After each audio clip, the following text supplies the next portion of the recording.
hospitals and blocking humanitarian aid. According to the report on children and armed conflict, it revealed that it verified 41,379 attacks, the highest number of grave violations against children in nearly 3 decades. This is a 25% increase in the number if we compare to 2023, with both armed groups and government forces implicated, for these violations. Now, nearly 1,000 children were abducted in Nigeria in this period, with many forced into recruitment by Boko Haram and ISWAP, while hundreds of girls were victims of forced marriage. So today on The Big Story, we ask, why are Nigerian children still unsafe despite years of promises and policies? What does this mean for the education system, our security strategy, and the very future of our communities? And joining me to discuss this, I have two guests. I have a security analyst, Mr. Tunji Olariwaju. Good evening, Mr. Olariwaju. It's great to have you on the program. Good evening, Zainab. Thank you for having me again. Thank you so much for joining us, although there is a distortion in the background. Also on the program, we have an activist. She's also a former country director of Action Aid Nigeria. We have NLB. Good evening, Miss NLB. It's great to have you on the program. Thank you for having me. Good evening. Thank you so much for joining us. So let me begin with you, Miss NLB. According to this report, we've been ranked 4th globally for grave violations against children. And we saw over 2,400 cases in a single year. You're an activist. You've worked with, Action Aid, and they have programs that, help with the most vulnerable of communities, especially women and children. What do you make of these reports with Nigeria being ranked 4th globally? I think it's not surprising because you don't have to be told by the world for you to know what is happening in your own country. This is something that we are seeing, we are living in it, we are witnessing it daily, and so it's not surprising that we are ranked 4th. Even as we are discussing now, to look at what is happening and then the attitude of government as well. It's been over 10 years since the Chibok girls incident. So many of the girls are still in captivity, taken from their homes. You are living in your country, and some people come and take a number of children and they walk away with it. Some have been recovered, many have not been recovered. Can you imagine dealing with that as a parent? And so we are having, we witnessed what happened in Niger and Kaduna, where hundreds of children were taken out and the government had to go into negotiation with the country. What kind of world are we having? We cannot even protect our children. We cannot protect women and children, and you are seeing the fact that decisions are being taken by the adults, men and the adults. They are taken, but the people who are suffering, women and children, are the most hit when things come. Decisions are being taken at a higher level. But who are those affected? They say when 2 elephants fight, it is the grass that suffers. Women and girls are being marched upon, and it is okay. It is not okay. For months or for years, that you are not even hearing the mention of the children, the issue of the 4 girls. You are not hearing it. Leah Suaribu was taken from her parents.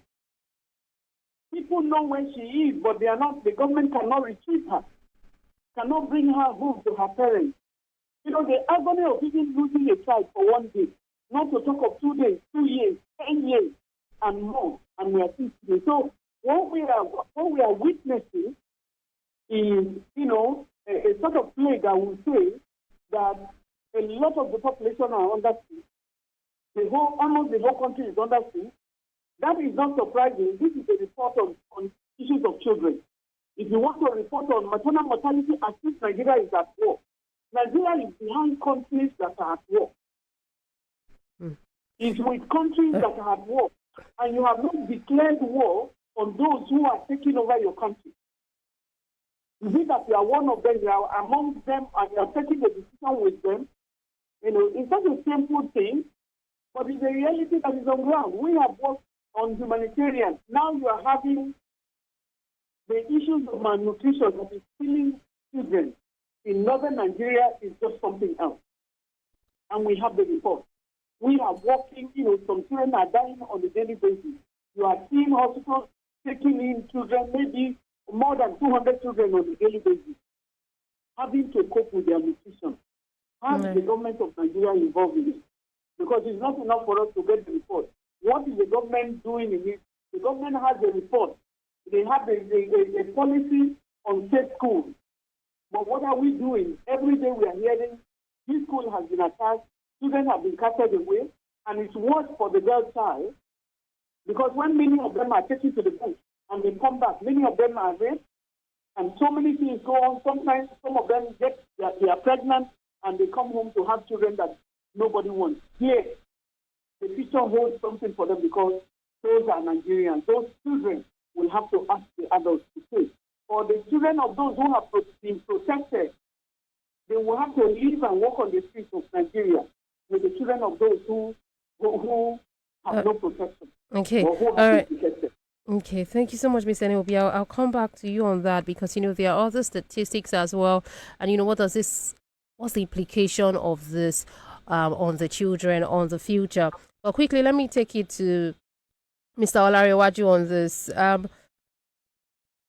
Fourth, globally, behind Israel and DRC Congo, Somalia.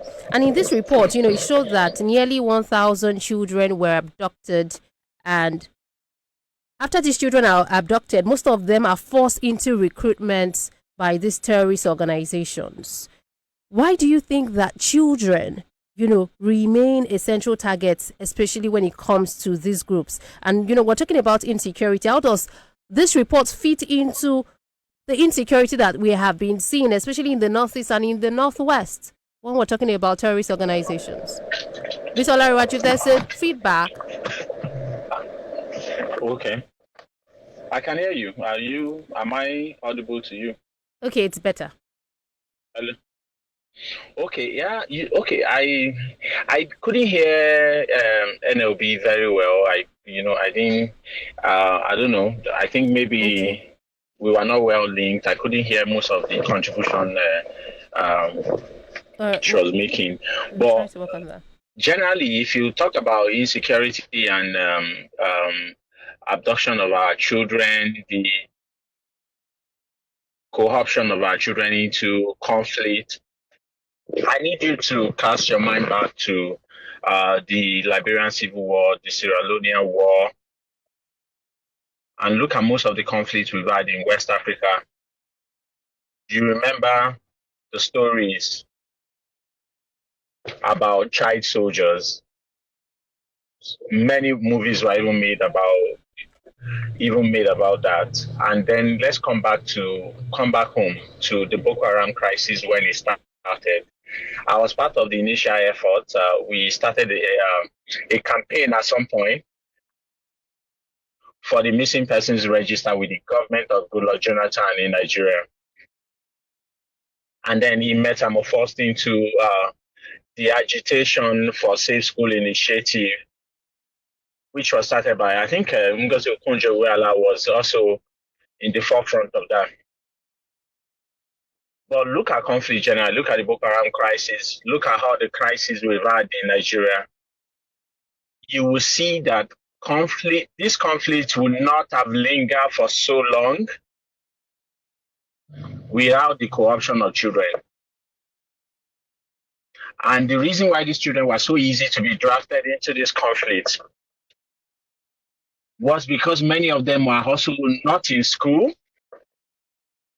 Some were of school age and are not able to get into school.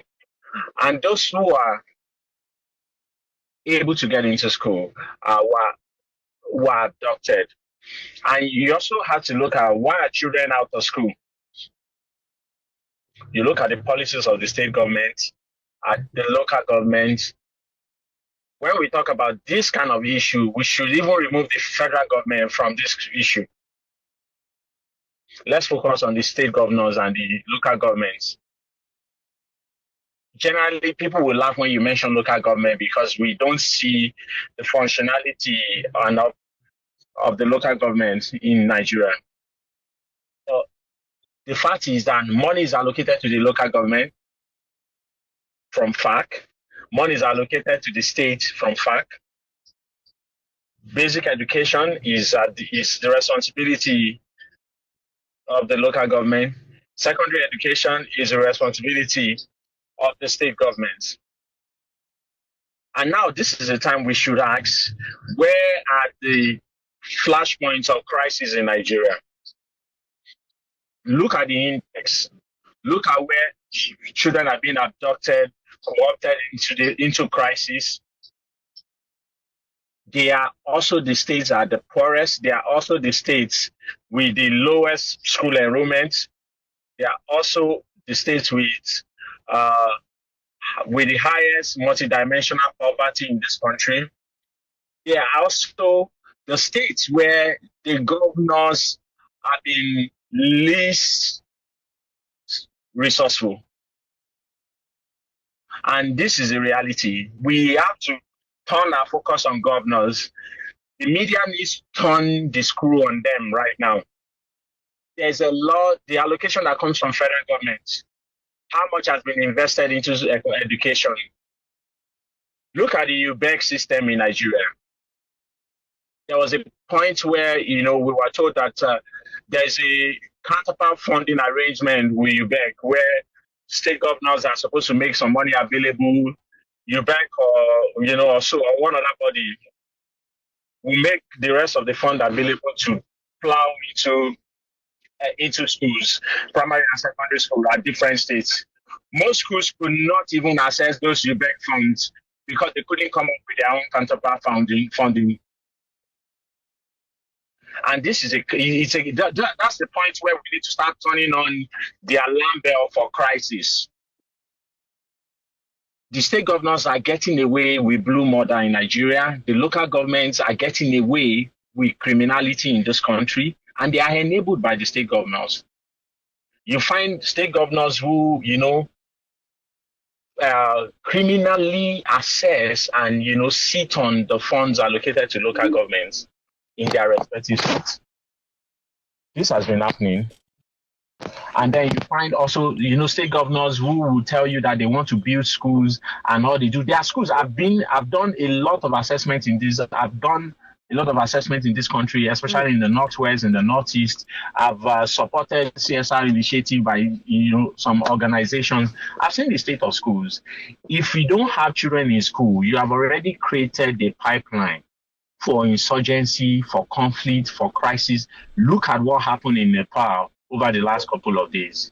You see the Gen Z, you see young people carrying guns and cutlasses and all sorts of, weapons to attack constituted, government and authorities. People, a lot of people were applauding and saying that, that government politicians are corrupt. Cases, I think about 7 boys, but the rest of them were girls. They were forced into marriages. So let's talk about the impact of that on the community and how can this be addressed. So we talked about safe school. Do you think if that is done, we'll see reduction in attacks? And then again, like I said, the impact of this on the communities, because these are children, and at the end of the day, if we have them forced into marriages, there's sexual violence, they're recruited, what does it mean for the future? I want to say that governance is about one of the core responsibilities of governance is security. People should be able to live their lives safe and with dignity. And so when you come to the aspect of school is one of it. It is not all. Because who is involved in taking the decision? When you are looking at, I want to refer to the UBEC that we talked about. UBEC has a huge, it's like year after year, money is standing, billions. I wish I could open, the system to bring out what is on it. Billions are stashed there for every state to access this money for their universal education, for the the primary education, and also looking at some of the juniors. And this is the responsibility, they call it responsibility of governance for the state to execute. But majority, I think only about 5 to 7 of them have been able to access, UBEC, the UBEC funding. The funding is standing there. Majority of them, nobody is accessing the funding because it requires that you have a counterpart funding. Yeah. And they are not willing to push their money. Why can't the state governors bring up their money? They have a lot of funding in their security votes. They are not fighting any war. Or many of them, those who are even shouting and saying, come and help me. The government is not helping them. Those who are overwhelmed, some people are overwhelmed, of course. And I think the crisis with children is if you come into a whole community and you conquer a community, how do you walk out of that community? Of course, the warlords or whoever they are will go away with both the female and the young active males. Active males, they go away with them, and that is they take them. So they are not. The recruitment is not. In many cases, it's not by choice. Our children are endangered, both male and female children. They are endangered. The girls, you can imagine the kind of sexual violence that is going on as they go into the bush. In so many of the communities who have been reported, you can imagine, and it's not happening only to young girls. There's a lot of, they come and cast women away from a community, they take them to the bush, and then they bring them back. After having time with them, and many of them come back either with diseases or with pregnancies that they have no idea who has infected them, and so on. And so what we're talking about is looking at children. The children are vulnerable. Whether in the case of whether you capture them or you lure them into recruitment, many of them are not lured, they are captured. It's either you go or they shoot you. In the case of Sierra Leone, they were giving guns to the children to shoot their parents. That happened. And in the case of what has happened in northern Nigeria, also, the young people. And I think it's good that it is noted in the report that some of the violators were also government officials. Yeah. It's not so much maybe on the Nigerian side. Mm-hmm. But again, when I remember that when the issue of the insurgents started in the north, where the security people go and they just don't know how to root out the problem, all the young men in the community are pulled out. Either examining, some of them were killed. And so our young people are subjected, they have become victims of the adults, of crimes committed by adults.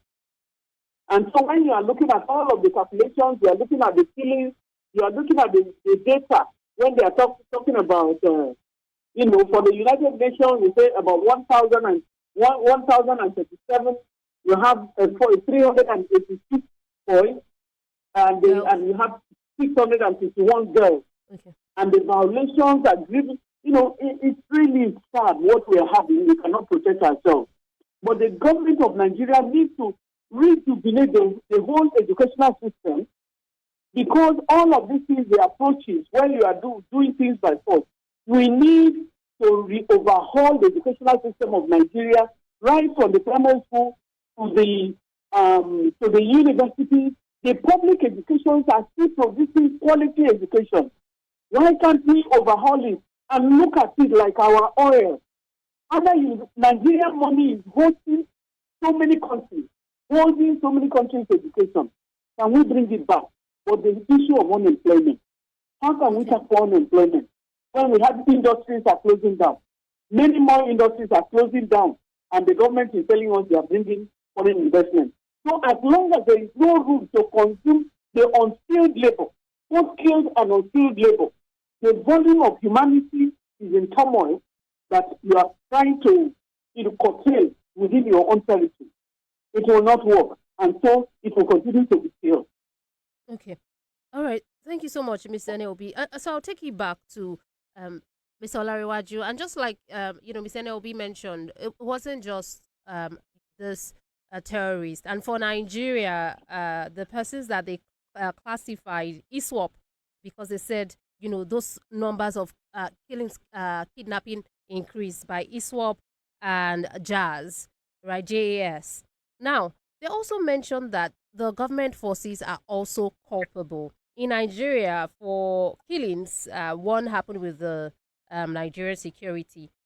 Although when it comes to the kidnappings, because they talked about how 974 children were recruited, 345 boys, 629 girls were recruited and used mostly following abduction. Now, 966 were abducted by Jamaatu Ali Suna leader Awiti Wal Jihad, that's JAS, 682 by ISWAP, 282 by Bakura, that's 7 by Bakura, rather. Yes, 7 by Bakura, 282 by ISWAP. Then Nigerian Security Forces 3. So I don't understand if they're saying, well, the Nigerian security after abduction, they are talking about recruitment.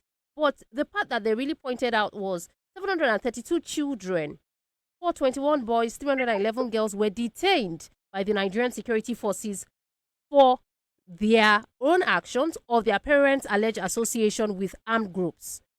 Now, in that situation, should children be detained? Because what they are now calling for is, rather than detention, there should be alternatives like reintegration. But can you say that, the children should not be detained? Because sometimes, in as much as we say, yes, they are victims, but some of these children then, at the end of the day, go back.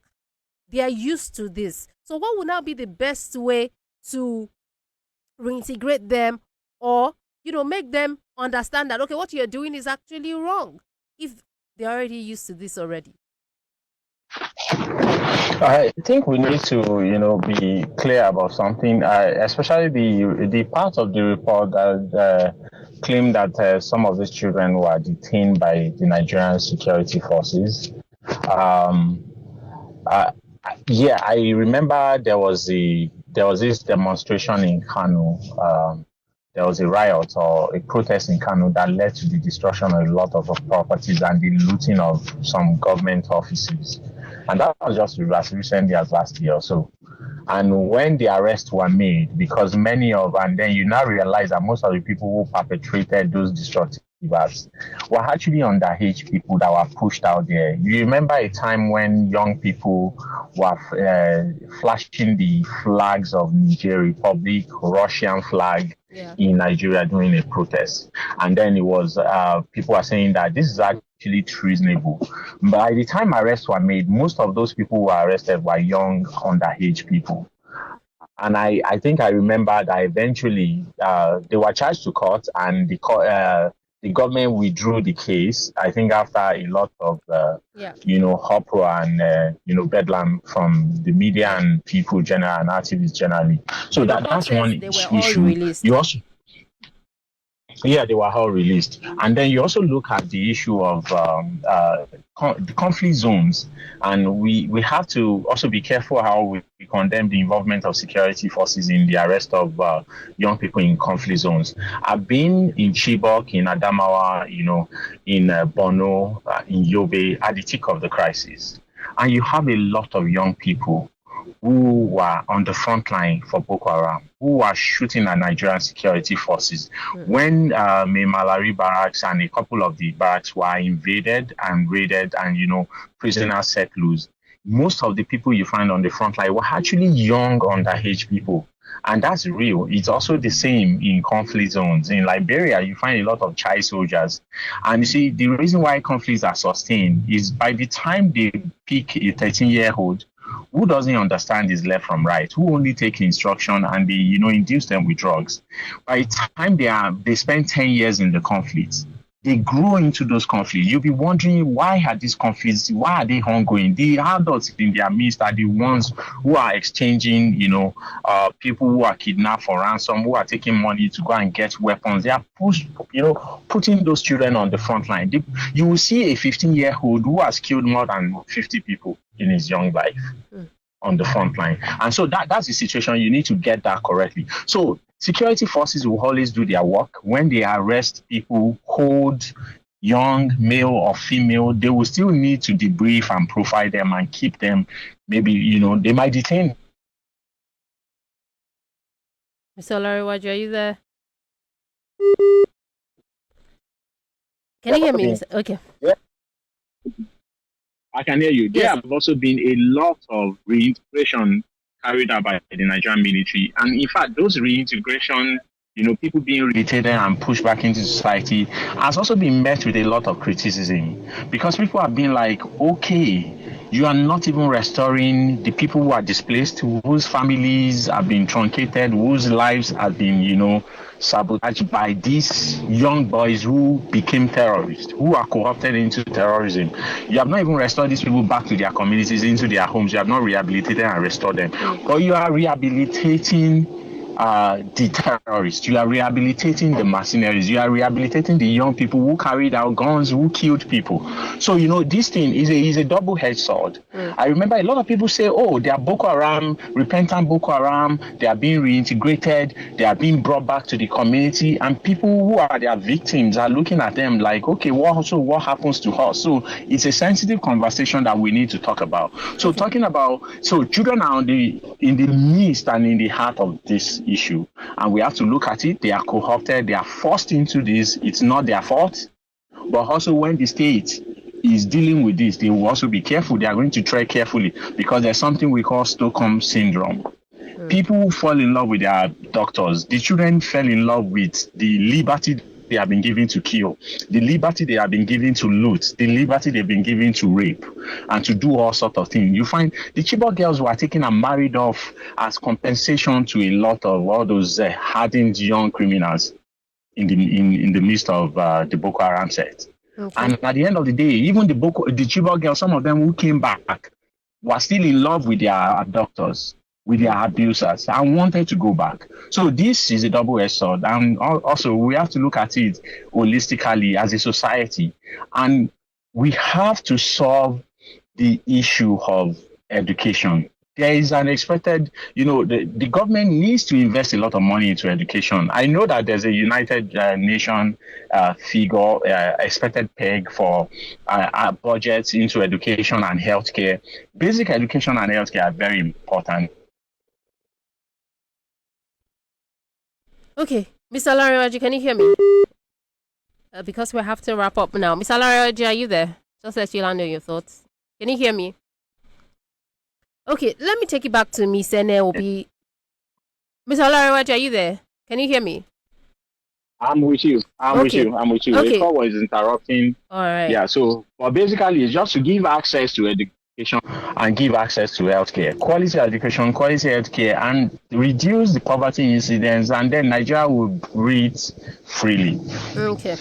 All right. Thank you so much. I'll take it back to Miss Obi on the way forward. What do you think are the ways to protect children's rights and uphold children's rights and protect them? And I'll maybe just read some developments and concerns according to the UN. And what they said was they mentioned how the civilian JTF, in collaboration with the United Nations, continue to train troops. Anyway, that's on one hand. Then they also urged the government to continue to provide access for the United Nations to children in detention, to release children from detention and facilitate their reintegration. They also appealed to the government to ensure accountability for grave violations and access to justice for all victims, and provide intersectional protection services. They also called on the government to expedite explosive ordnance clearance, because there are sometimes that from these explosive devices these children maybe lose, not even the children, people are exposed and they lose parts of their bodies or whatnot. Risk education and victim assistance, and call for donor support in the regard. And finally, they talked about the increase in grave violations against children by the JAS and ISWAP, because if you look at those figures, ISWAP and the JAS are the ones that kidnap people the most, kill people the most, and the rest of it. They talked about recruitment and use of sexual violence, and so they are urging parties to release children from their ranks and end and prevent grave violations. So to ensure that we do not continue to see grave violations of children, right? What is the best way, the country, Nigeria, especially in the north, because this really concerns those children in the north. We're looking at this report, is the way forward to uphold, their rights and also protect them? I think what is happening is not only in northern Nigeria, but a lot of it is in northern Nigeria. Mm-hmm. And what is going on is a huge concern, because I think the government should have, I don't know if we are losing the contact with our community. and we have our representatives. They need to do more. And I hear some of them even crying on the floor. See what is happening in my community. The issue of children, children, when you categorize them as children, they are juvenile. And so if you are under the age, there should be a restricted place. Like Cindy pointed out, that we should be careful to condemn, because if you find them in the workforce, many of the children are used as skills for the adults. And I'm again saying, the kind of generation that we have now, the kind of adults we have right now, taking decisions that they are enslaving children, and we hear what the report said, that the time is wasted, we are wasting the children away, because children that ought to have gone to school experience normal life, they are not experiencing that normal life, because they are being carted away, and their youth is being, their young age is being stolen from them before they know they are adults already, and they have not really lived a good life. I think Nigeria should stop paying, lip service to activities, because we are talking of the repentant, is it repentant Boko Haram, or is it repentant kidnappers, or so on and so forth. But you are not putting out there, using transparency and accountability in approaching this matter the way they should. Now, you people who have killed a lot of people, reintegrate them into their community. But we have in the Southeast, we have the likes of the IPOP. They are there, you know them, and you can negotiate with them. We don't negotiate with them. We are talking about when you have to have a sit at home on every Monday, in Southeast Nigeria. Schools, nobody is going to school at that time. Who is using it? Students as well. And so I think the Nigerian government need to look at the policies that they have pulled down. I think the Nigerian government itself, I don't know if they have respect for our lives, is something that has become a scarce commodity. Investment in the human capital. When you are investing in the human capital, you make sure that children, as they are growing up, they have where to go. If it's school, they have schools to go. If it's skills acquisition, they have skills where to learn skills. And then you have industry that can take them, and they become young men and women, on their own. But what we are having now, you have a cluster of young people, millions of young people, that are roaming the streets with their certificate. They have nowhere to go. So do you even need to go and recruit young people when evil comes? Because we are talking of survival here. And a lot of poverty. More than 100 million Nigerians living between 132 in multidimensional poverty, according to 2022 survey. And that was February 2022, before COVID-19 came and all of it came. But we need to work hard to pay respect for the dignity of the human person, for the dignity of our children, for the dignity of our women, for what was left behind for us, because before we turn ourselves into a waste of a generation, being greedy, primitive accumulation, money that is used to make life meaningful for people, you are keeping it in your pocket, or building so much buildings that you never live inside, that you cause competition for your children, because the children will be fighting for property. Okay. Thank you so much, Ms. NLB. That multi-dimensional poverty index came in 2022. That was after COVID, that we saw that they said 133 million Nigerians are dimensionally poor, multi-dimensionally poor. Well, thank you so much for your insight into this discussion. We do appreciate your time, Ms. NLB, activist and former country director, Action Aid Nigeria. Thank you so much. Thank you for having me. Thank you so much, Mr. Tunji Olarewaju, security expert. We do appreciate your expertise on this matter. Much for having me. All right, and hopefully, maybe if when we see the next reports, we'll not see Nigeria just behind these war-torn countries, because again, the children, we always say, are the leaders of tomorrow, and if the children are going through all of this, then really, what is the future? So we hope that the government at all levels rise up to their responsibilities. And that's it today on The Big Story. We'll take some messages and you can join me on the roundtable. Since 1894, we've witnessed the evolution of a nation and proudly partner with its people